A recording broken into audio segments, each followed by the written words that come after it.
Bienvenue au faisceau des lecteurs. Vous commencez à comprendre le principe de l'émission maintenant. Il ne s'agit pas juste de faire un résumé des ouvrages que je présente. Non, ce serait trop simple. Et puis, notre but à Onde de choc, c'est d'inciter les esprits curieux que vous êtes à lire davantage, à prendre chaque ouvrage comme un point de départ pour soulever des questions philosophiques à partir de la tradition islamique, et plus généralement, à développer l'esprit critique. L'ouvrage que je vais vous présenter aujourd'hui est d'une importance cruciale. La problématique qu'il soulève est encore très contemporaine. D'ailleurs, il ne s'agit pas d'un livre, mais plutôt d'une note, puisqu'elle ne fait qu'une quarantaine de pages. Aucune excuse donc pour ne pas la lire. Il s'agit de la note sur la suppression générale des partis politiques de Simone Veil. Pourtant, comme tous les livres indispensables pour développer son esprit critique et affiner sa grille d'analyse politique, il est très peu connu du grand public. On peut légitimement se poser la question: pourquoi occulte-t-on délibérément ce qui élève et pourquoi promeut-on systématiquement ce qui rabaisse, ce qui avilit? En effet, il y aura toujours des milliards pour les stades, pour le divertissement et les séries télé, mais pour la santé et l'éducation, on nous rétorque: il n'y a pas d'argent magique, voyons. Pourtant, pour sauver les banques de la faillite, il y a toujours assez d'argent. N'est-ce pas là une chose bizarre? Parce que, détrompez-vous, ce n'est pas un hasard. Si les peuples dégénèrent et que le niveau intellectuel baisse, c'est dû à des choix délibérés de ceux qui se réclament injustement des élites. Cela porte même un nom: la ponérologie politique, ou, en d'autres termes, la science du mal. Comment et pourquoi certaines personnes corrompent délibérément la société dont ils ont la charge, au lieu de créer l'harmonie voulue par Dieu? C'est une question que nous aurons l'occasion d'expliquer dans un autre podcast à travers deux livres incontournables. Le premier, La fabrique du crétin, de Jean-Paul Brigelli, et le deuxième, Danse avec le diable, de Gunther Schwab. Mais revenons plutôt à Simone Veil et à sa note sur la suppression générale des partis politiques. De même, si aucun média mainstream ou presque ne promeut Simone Veil, c'est qu'il y a une raison très simple en ce qui concerne le système politique actuel. Il ne faudrait surtout pas que le votant de base, la vache à lait du système démocratique, remette en question ce grand circus politicus.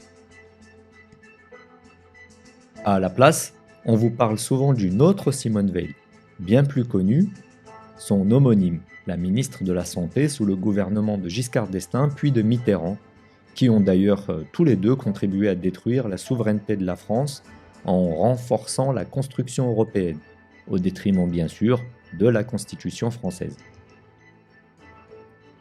Cette politicarde, féministe, artisan du planning familial, qui a promu l'IVG, autrement dit l'assassinat des enfants à naître, des bébés innocents, tandis que le machiavélique Mitterrand, lui, supprimait la peine de mort pour les criminels invétérés.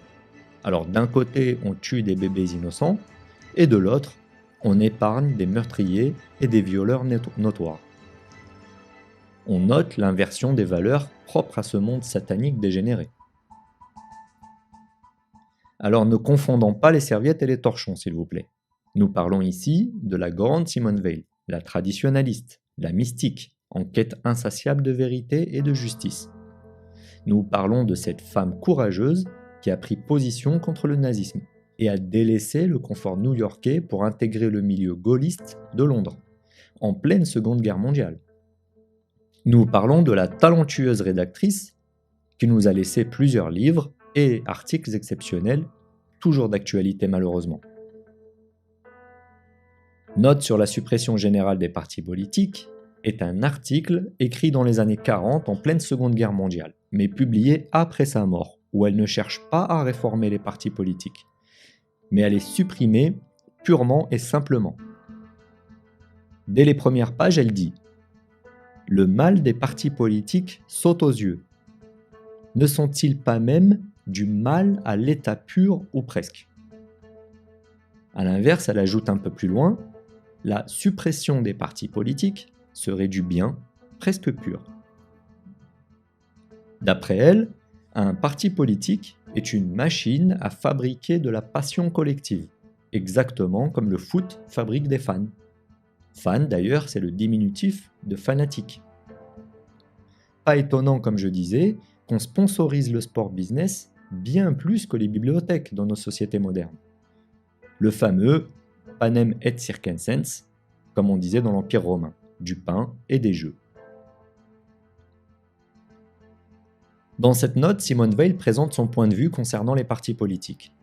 Pour elle, puisque les partis politiques ne sont pas conformes au bien et à la justice, puisqu'ils mènent au mensonge et aliènent la raison, ils doivent être supprimés. Elle s'appuie en cela sur les valeurs traditionnelles du vrai, du bien et du beau. Ce sont là des valeurs éternelles, universelles et objectives, mais que les modernistes qualifient, eux, de subjectives et rétrogrades. À ces valeurs, nous pouvons en ajouter une autre, le sacré. Le sacré qui est pour le moderniste presque une insulte. Dans nos sociétés profondément mortifères, qui valorisent la culture de mort au-dessus de la vie, tout ce qui est sacré, à commencer par les enfants, la femme, la famille, a été sciemment, méthodiquement détruit. Le vrai, le bien et le beau, telles sont les trois dimensions dans lesquelles se déploie toute véritable croissance de l'homme.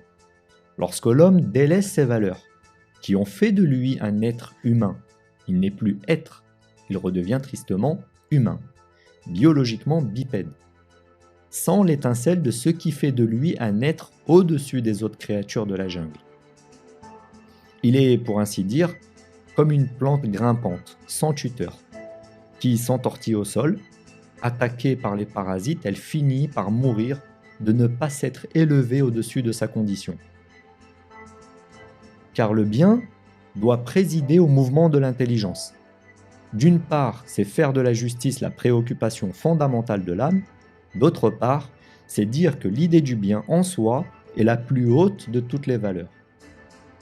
Selon Platon, le bien doit être comme le soleil grâce auquel nous pouvons tout voir.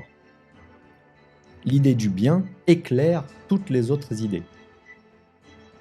Simone Weil affirme qu'une constitution est bonne si elle accomplit un équilibre entre le bien, la vérité et la justice, et si ensuite elle fait en sorte que le vouloir du peuple soit exécuté. Simone Weil rappelle d'ailleurs que l'erreur est multiple, la vérité est unique. Un parti politique, au contraire, ne cherche ni le vrai, ni le bien, encore moins le beau. Il est une organisation construite de manière à exercer une pression collective sur la pensée de chacun des êtres humains qui en sont membres. Telle une secte, l'adhérent d'un parti doit se soumettre à la ligne officielle du parti et de son secrétaire général.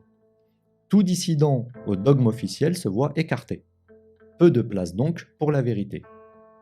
Elle dit ceci: la première fin et en dernière analyse, l'unique fin de tout parti politique est sa propre croissance, et cela sans aucune limite. De plus, les partis politiques ont désespérément besoin d'argent. Ils iront le chercher là où il est. L'argent n'a pas d'odeur. Financement occulte, abus de confiance, prêts bancaires, dons de riches milliardaires, peu scrupuleux, peu importe. Il faut faire tourner la machine, et sans argent, la machine politique s'arrête. La main qui donne est au-dessus de la main qui reçoit, a dit notre prophète. Un parti politique adapte sa ligne politique aux exigences de ses créanciers. Et pour les rares présidents comme Sankara, Chavez, Trump ou Kennedy, soit suffisamment fortunés, soit assez fous pour oser tenir tête aux vrais décideurs, sortir de la ligne leur coûte soit leur carrière politique, soit carrément la vie. Alors qu'est-ce qu'on entend par démocratie ? Est-ce que par démocratie on entend la victoire de la quantité sur la qualité ? ou la consultation libre et éclairée des citoyens dénués de passion collective. Peut-on appeler démocratie cette grande foire au déballage, des coups bas, de la formule choc, des discours toujours orientés sur les motifs, le sensationnel, bien plus que sur la raison? La politique, à de rares exceptions près, est le domaine de la médiocrité absolue, le royaume des arrivistes et des menteurs professionnels. L'empire de ce qu'on pourrait appeler aujourd'hui les manipulateurs pervers narcissiques. Ce phénomène ne date pas d'hier. Le Coran nous livre d'ailleurs un parfait exemple de perversion narcissique, à travers Pharaon. L'échange entre lui et prophète Moussa est un cas d'école de la manipulation politique. Rien de nouveau sous le soleil donc. Nous laissons aux plus vils d'entre nous le soin de décider du sort du plus grand nombre. En France, autrefois pays des droits de l'homme et du citoyen, ces manipulateurs n'ont plus ou presque plus aucun contre-pouvoir. Ne leur parlez surtout pas du RIC, référendum d'initiative citoyenne. Ces délinquants en col blanc sont aussi allergiques à la justice et à la vérité que les vampires à la lumière du jour. Pour Simone Veil, un parti ne saurait être légitime qu'à deux conditions: ne pas se soumettre à la passion et répondre aux valeurs éternelles de justice et de vérité. Pour Simone Veil, nos démocraties partisanes n'ont rien de démocratique. Pour elle, la tendance des partis est intrinsèquement totalitaire, non seulement relativement à une nation, mais relativement au globe terrestre. D'ailleurs, lorsque les partis parlent d'éduquer ceux qui viennent à eux, c'est un mensonge. Car il ne s'agit pas de les éduquer, mais de les dresser, pour préparer l'emprise bien plus rigoureuse exercée par le parti sur la pensée de ses membres. Elle dit ceci: supposons qu'un membre de parti prenne l'engagement suivant. Chaque fois que j'examinerai n'importe quelle question politique ou sociale, je m'engage à oublier absolument le fait que je suis membre de tel parti et à ne m'occuper exclusivement que de discerner le bien public et la justice. Vous imaginez bien que ce langage serait très mal accueilli et les membres de son parti auront tôt fait de l'accuser de trahison. Il se demanderait donc: pourquoi a-t-il adhéré à notre parti? Avouons ainsi naïvement qu'en adhérant à un parti, on se doit d'oublier son esprit critique, le bien public et la justice, et adhérer avant tout à l'idéologie du parti. D'ailleurs, on ne rougit pas de dire: en tant que conservateur, je pense que, en tant que socialiste, en tant que gaulliste, je pense que. Une manière de penser qui est de facto conditionnée par un prisme conjoncturel, alors que la vérité et la justice, normalement, transcendent tous ces filtres. La situation des partis telle que décrite par Simone Veil en 1943 était déjà préoccupante. Alors qu'en est-il de la situation aujourd'hui? Est-elle si différente? En vérité, elle est même pire. On sait aujourd'hui, d'après les études statistiques sur le sujet, que l'élection d'une personne dépend directement du nombre de passages sur les grands médias, télé et journaux, et de son accès au financement. Plus un candidat a accès aux médias, et plus ses scores aux élections seront élevés. Ces mêmes médias, tenus par des milliardaires, souvent amis des politiques et des journalistes, défendent des intérêts bien différents de ceux du peuple. Tout cela dans des relations incestueuses au sens propre et figuré entre politiciens, journalistes et industriels, qui n'ont tous, par conséquent, aucun intérêt à donner la parole à un candidat qui défendrait des intérêts contraires à ce joli monde.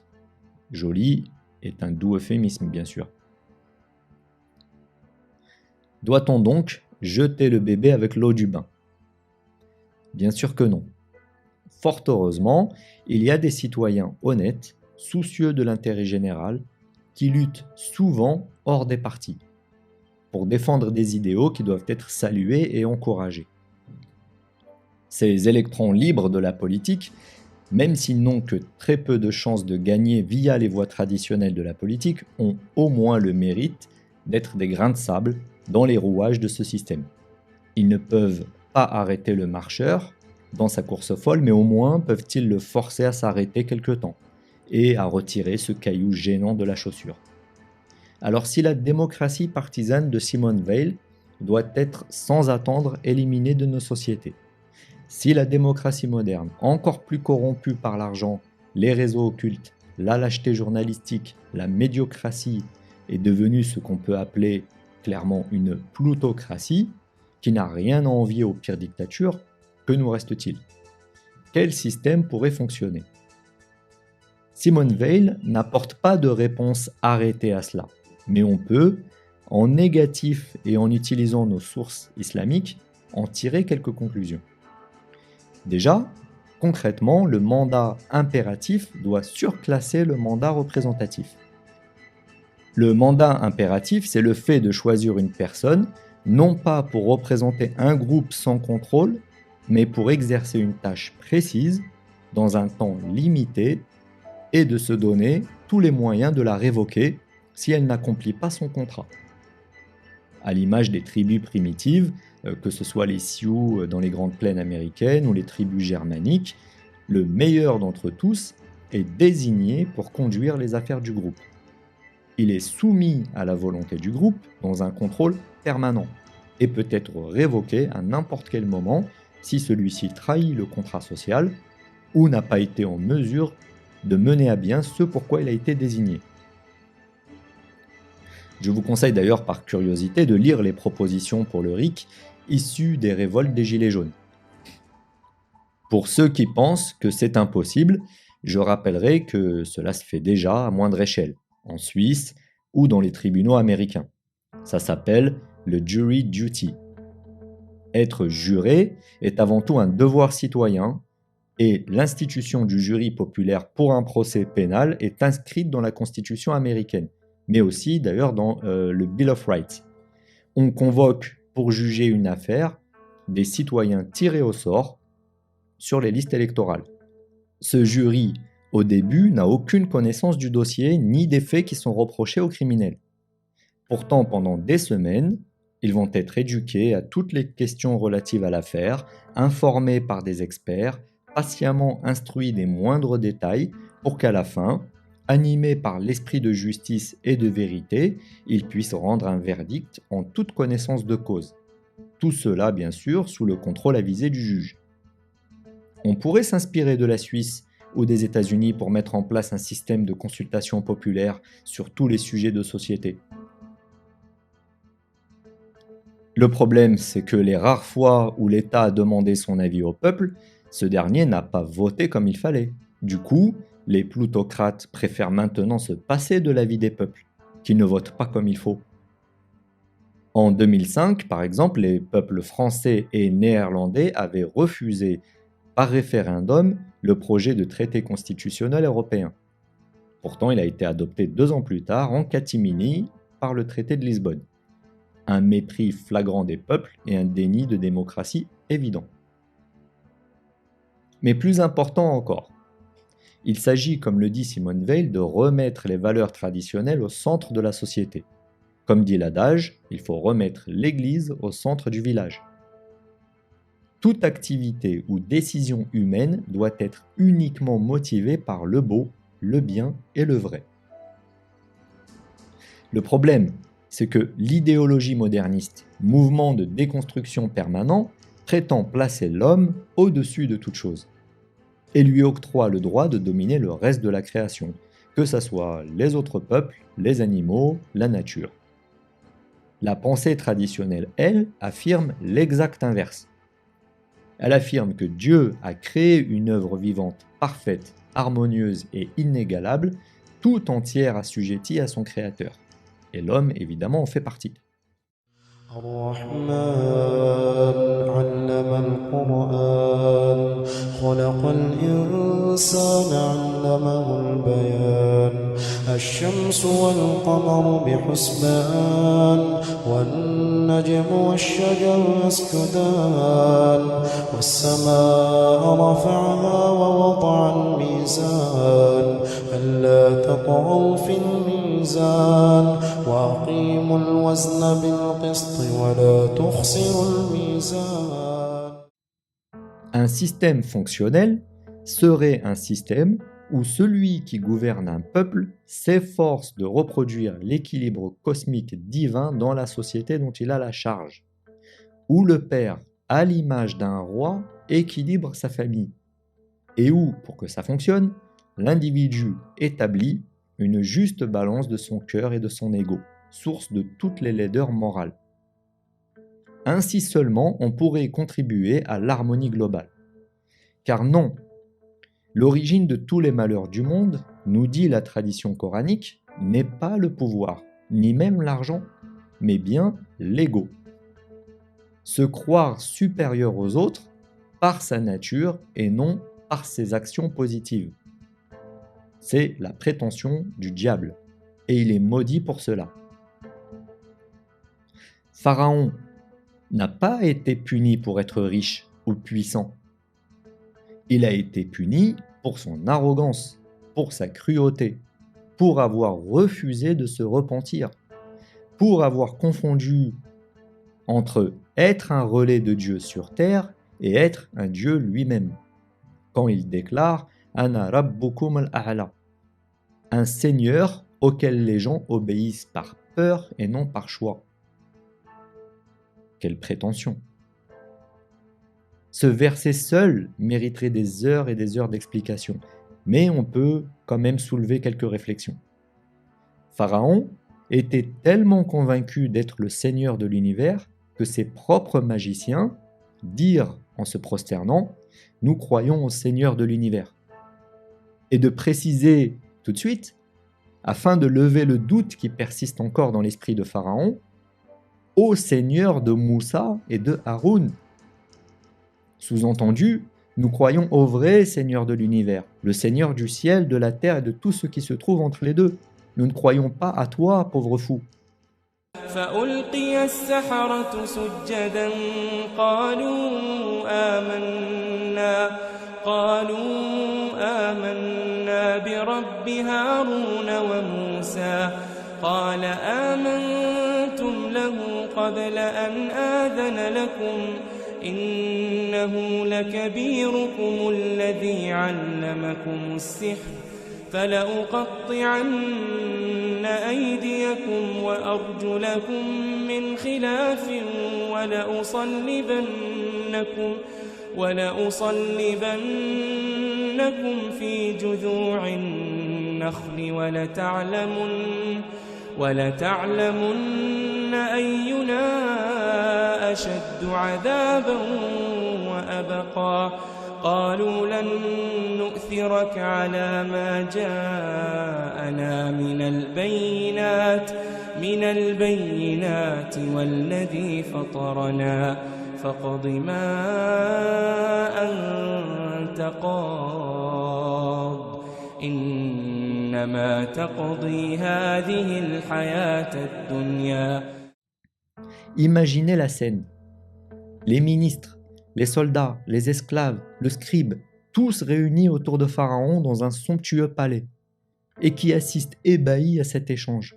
Voyant Pharaon, celui qu'il prenait pour une divinité, se faire détruire par une vérité implacable. Le Coran nous offre là une scène remarquable d'une intensité inouïe. Qu'est-ce que répondent les sorciers ? Décrète donc ce que tu as décrété. Tes décrets ne touchent que cette vie présente. Aimer son prochain comme soi-même, se soumettre aux valeurs divines éternelles, de justice et de vérité, prendre des décisions et en assumer les conséquences, tel est le chemin juste. Nous conclurons par ceci. Ceux qui gouvernent les peuples ne doivent pas régner sur celui-ci en se croyant supérieurs, en imposant par la peur et le coercitif des décisions iniques. Sinon, ces oppresseurs modernes seront punis aussi durement que l'a été Pharaon. Leur fonction n'est pas de s'enfler d'orgueil, mais simplement de garantir que ces valeurs éternelles perdurent. À l'image des prophètes, ils doivent s'assurer d'être les relais des valeurs divines sur terre, et que le bien, le beau, le vrai, comme est dicté par Dieu, prédomine sur toute autre considération. Alors c'est un sujet qui nécessiterait des heures d'analyse supplémentaires, Mais merci à toutes et à tous pour votre écoute. On se retrouve la semaine prochaine pour un autre livre. Et en attendant, je le rappelle une dernière fois, et comme vous le savez, le rappel profite aux croyants, puisse le bien, le beau, le vrai, guider chacun de vos pas.